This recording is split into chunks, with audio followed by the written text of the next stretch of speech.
Bom dia, minha gente. Mais um dia para a glória de Deus. E hoje a palavra que eu quero vos deixar se encontra em Números 20. Vamos ver o que diz lá. Já oraram hoje? Já colocaram a cara no pó? Quer vitória? Tem que orar. Muita oração, muito poder. Pouca oração, pouco poder. O segredo é nunca desistir. Você pode até ficar desanimado por algum minuto, assim, meia hora, depois continuar de novo, firme e forte. Só meio minuto, meia hora, isso já é suficiente. Não precisa mais do que isso para você ficar desanimado. Não fica desanimado, não. Deus fala sempre pra gente, tem de bom ânimo, eu estou contigo, eu sou contigo. Então por que você vai ficar desanimado? Não vale a pena, amém? Vamos para a palavra. Então, a paz do Senhor para todos, né? E vamos à palavra de Deus, que se encontra aqui no capítulo 20, no versículo. Para você entender melhor, você pode ler do 1 até o 13. Mas, como eu não vou ficar, né, lendo tudo aqui, eu vou deixar um versículo, mas vou explanar a história, o antes e o depois, ok? E vocês depois vão lá e conferem para ver se tá certo, ok? Então vamos lá, capítulo 20, versículo 7. Moisés fere a rocha e as águas saem. O Senhor, esse é o título, e o Senhor falou a Moisés, dizendo, toma a vara e ajunta a congregação, tu e Arão, teu irmão, e falai a rocha, perante os seus olhos, e dará a sua água. Assim lhes tirarás a água da rocha, e darás a beber à congregação e aos seus animais. Então Moisés tomou a vara de diante do Senhor, como lhe tinha ordenado. E Moisés e Arão reuniram a congregação diante da rocha, e disseram-lhes, ouve agora, rebeldes, porventura tiraremos água desta rocha para vós? Então Moisés levantou a sua mão e feriu a rocha 2 vezes com a sua vara, e saíram muitas águas, e beberam a congregação e os seus animais. E o Senhor disse a Moisés e a Arão, porquanto não me crestes a mim, para me santificar diante dos filhos de Israel. Por isso, não metereis esta congregação na terra que lhes tenho dado. Estas são as águas de Meribá, porque os filhos de Israel contenderam com o Senhor e se santificaram neles. Meus queridos, amados irmãos e irmãs, estamos aqui vendo uma história que penso que todo mundo já ouviu falar, né? Vamos ver o seguinte, que eles chegaram no deserto de Zim, no início do capítulo 20, né? Números, capítulo 20, para quem não viu no início, né? E no deserto de Zim, o povo de Israel, no primeiro mês do ano, o povo de Israel começaram a murmurar, a reclamar, que eles não tinham água para dar para os animais, nem para beberem, né? E que eles foram para ali para morrer no deserto. Por que tiraram eles do Egito para levar para o deserto? Né? Começaram a contender com Moisés. E aí, Moisés ficou nervoso, mas ele teve uma atitude. Moisés e Arão se foram diante da congregação, à porta da tenda da congregação, e se lançaram o rosto em terra e se prostraram perante a glória do Senhor. Apareceu na hora que eles estavam ali prostrados, orando a Deus, o rosto em terra. Então, eles tiveram uma atitude. Estava nervoso, estava irritado, mas ele foi orar. Estava sendo pressionado. uma grande multidão pressionando eles dois. Por que nos trouxeram para cá? Já pensou um monte de gente falando a mesma coisa? Estava sendo o quê? Pressionado. E o que eles foram fazer? Orar. Colocaram a cara no pó e foram orar a Deus. Aí a glória de Deus veio até eles. Tá vendo? Para sentir a presença de Deus, você tem que orar. Se você não orar, você não vai sentir a presença de Deus. Então, anota aí no seu caderno aí. Primeira coisa, eu quero sentir a presença de Deus, eu tenho que orar. Ok? Grava isso na sua mente. Segundo, vamos ver que continuidade aqui no capítulo 7 agora. O Senhor falou a Moisés. Então a glória de Deus apareceu, né? E falou a Moisés. Depois que a gente ora, tem resposta. Quando a gente ora, temos resposta. Então o Senhor veio e falou a Moisés. Moisés, toma sua vara e ajunta a congregação, junta todo o povo. Tu e Arão, teu irmão, e falai perante a rocha. Falai perante a rocha.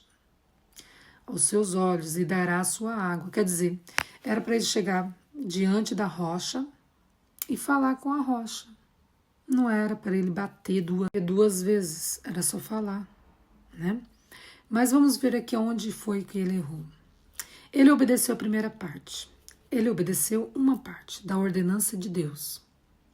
Deus falou, junta a congregação. Ele fez o quê? Ele juntou a congregação. Você e Arão. Está obedecendo, você e Arão. Então Deus deu uma missão para os dois irmãos. Moisés e Arão. A missão era dos dois. E aí juntaram a congregação perante a rocha. Só que quando estava perante a rocha, ao invés de santificar a Deus, cumprir totalmente a ordenança de Deus, o que eles fizeram?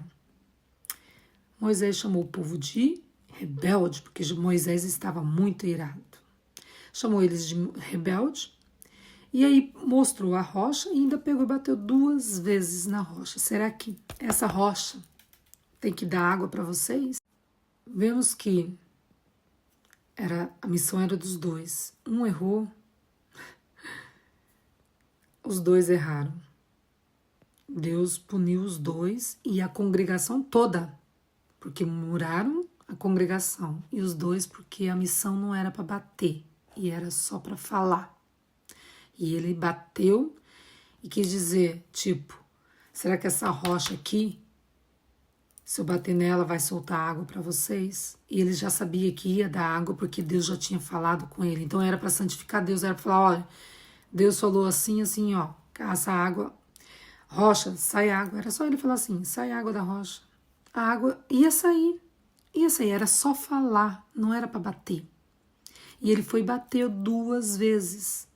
Esse foi o erro dele, entendeu? Não cumpriu à risca o que Deus tinha mandado, desobedeceu.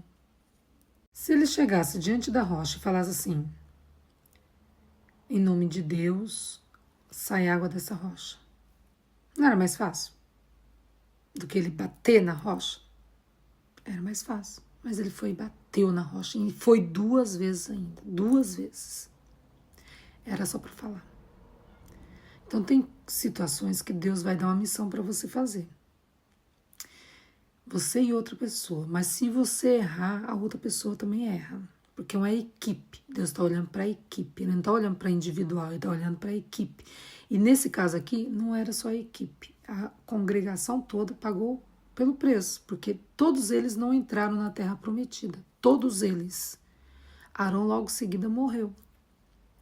Porque desobedeceu. Não santificou a Deus, tinha que ter santificado a Deus perante a congregação. E eles erraram nisso. Querendo o quê? A glória para ele. Por quê? Se ele bateu, ele está mostrando a força do braço dele. Ele está mostrando a glória dele, não é de Deus. Ele não está santificando a Deus, ele está santificando a ele mesmo. Tipo, ó, eu bato e a água sai. E não é assim, gente, que funciona. Para Deus, a glória é de Deus. A gente tem sempre que lembrar, a glória é de Deus, tudo é para Deus. Sem Deus nada nós podemos fazer, nada nós podemos fazer. E aí, ó, a consequência do pecado é a morte. O salário do pecado é o quê? Morte. morte.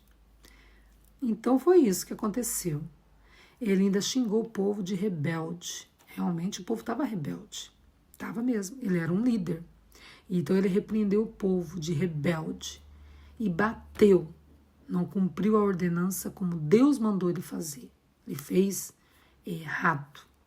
Então teve consequência. Não vai entrar na terra prometida. Deus falou para ele: junta a congregação até a rocha e fala com a rocha para sair água. Ele levou o cajado, mas não era para usar o cajado, era só para falar com a rocha. E o que ele fez? Juntou a congregação, falou com a congregação, que não era para falar com a congregação, falou com a congregação, rebeldes, chamou eles de rebelde, e bateu 2 vezes na rocha. Simples como isso. Perdeu a terra prometida. Ele, o irmão e a congregação toda, por causa de desobediência. Não cumpriu à risca o que o Senhor tinha mandado ele fazer. Quebrou a missão. Está em missão? Cuidado, vigie, para você achar que está fazendo certo e no fim está fazendo errado. Cuidado. Deus, com ele não se brinca. Se ele mandou você fazer uma coisa, faça aquilo como ele está mandando você fazer. Entendeu? Então os dois quebraram a missão. Missão quebrada. A missão deles era levar o povo até a terra prometida. Temos que ter cuidado na hora do nosso nervosismo, não colocar tudo a perder, quebrar nossa missão por causa de emoções da carne. As nossas emoções fluírem mais alto e nós quebrar nossa missão. Esquecer de quem, para que nós fomos chamados, de quem nós somos filhos, saber que nós temos um advogado fiel, justo, que vê todas as coisas e é o nosso advogado. Ele vai nos defender. Então, quando nós calamos, e ele reage, ele fala por nós, ele faz por nós. Então, nós temos que tomar muito cuidado para não perder a missão. Você tem uma missão para fazer? Cumpra, arrisca. Vamos ver aqui no verso 12. E o Senhor disse a Moisés e Arão: porquanto não me creste a mim, para me santificar diante dos filhos de Israel, vírgula, por isso, vírgula, não metereis esta congregação na terra que lhes tenho dado. Ele já tinha dado a terra para eles. Já tinha dado. Era questão de tempo, eles iam entrar na terra. Estas são as águas de Meribá, porque os filhos de Israel contenderam com o Senhor e se santificou neles. Entendeu? Não glorificaram a Deus, eles se santificaram neles. As emoções fluíram, o medo ficou, vai faltar água para nós beber, vai faltar água para nós dar para os animais, por que trouxeram nós para cá? Ficaram murmurando, ao invés de agradecer. Chamaram aquele lugar de águas de Meribá, porque significa Meribá, contenderam com o Senhor. Então, na hora da sua falta, tá faltando algo para você, não murmure, não reclame, dá glória a Deus. Cuidado para você não contender com Deus. Tá faltando? Confia em Deus, santifica Deus. Faz o quê? Coloca a cara no pó. Chama a glória de Deus para junto de você. Porque quando você chama a presença de Deus, você vai ver a resposta de Deus logo em seguida. Porque quando você chama a presença de Deus para junto de você, logo você vai ter o quê? Resposta de Deus. Foi o que Moisés e Arão fez no início, estava indo até bem. No início eles estavam indo até bem. Diante da pressão do povo em cima deles, eles foram colocar a cara no pau, foram buscar a presença de Deus, a resposta de Deus, o que eles haveriam de fazer. Porque eles estavam no deserto, aonde eles iam conseguir água se não fosse Deus enviar para eles. Um deserto, os animais com sede, os filhos com sede, eles com sede. Pensa. Eles tinham que colocar a cara no pó e clamar a Deus mesmo, clamar por misericórdia, para que Deus enviasse um socorro presente para eles ali. E Deus enviou, só que não era para bater, era para falar Cuidado com o que você está escutando. Deus está falando com você para você fazer uma coisa e você está fazendo outra. Cuidado. Atenção. Isso é um alerta de Deus para nós nesse dia de hoje. Vamos ter atenção. Colocar a cara no pó, buscar a presença de Deus, que vai ter resposta sim. Na sua falta, você precisa buscar a presença de Deus para ter resposta. Nesse dia de hoje, nós aprendemos que quando Deus ordena alguma coisa para nós fazermos, nós temos que cumprir à risca, obedecer, não só a primeira parte, só a segunda parte, mas por completo. Não adianta obedecer os mandamentos, que são 10, né? Mas se você não obedecer você está incompleto. Você tem que esforçar para obedecer todos. Porque se você obedece só metade, isso desagrada a Deus. Aprendemos que nós temos que santificar Deus nas nossas faltas, glorificar Deus, orar a Deus, buscar a presença dEle. Aprendemos que quando nós buscamos a presença dEle, Ele responde. Amém? Que Deus venha ministrar melhor, o Espírito Santo venha revelar essa palavra no vosso coração. Que Deus venha alcançar a sua vida nessa manhã. Aprendemos que não adianta a gente começar bem e terminar mal. Não adianta começar bem e terminar mal. A palavra de Deus diz que melhor é o fim do que o começo. Não adianta você começar empolgado, chegar no meio do caminho e parar. Você tem que continuar, mas vale você começar devagar e sempre, do que você começar muito apressado e chegar no meio do caminho e parar. Ou então chegar no final dando um mau testemunho, passando vergonha, porque Satanás ele vem para matar, roubar e destruir. Então toma cuidado com o seu chamado, com o seu ministério. Cuidado, zela daquilo que Deus te deu. Zela, cuida, vigie. Porque Deus, Ele não se agrada de desobediência. Não se agrada. O pecado afasta a presença de Deus. É um alerta para nós. Mas sabemos que quando nós prostramos diante dEle, quando nós chamamos pela presença dEle, Ele vem e responde. Isso que é mais importante. Ok? Guarda a palavra no seu coração para você não pecar contra Deus. Ok? Que Deus te abençoe, que você tenha um dia maravilhoso. Estamos ao meio da semana hoje, quarta-feira. Que Deus venha abençoar grandemente, poderosamente a sua vida. Que os sonhos de Deus venham se concretizar na sua vida, venham se materializar na sua vida e que você venha ter sabedoria para fazer a vontade do Senhor, conforme a vontade do Senhor, conforme as ordenanças do Senhor, que você possa ser obediente, para que Deus venha continuar manifestando a glória dEle, a presença dEle na sua vida, em nome de Jesus. Amém? Paz do Senhor. Deus abençoe.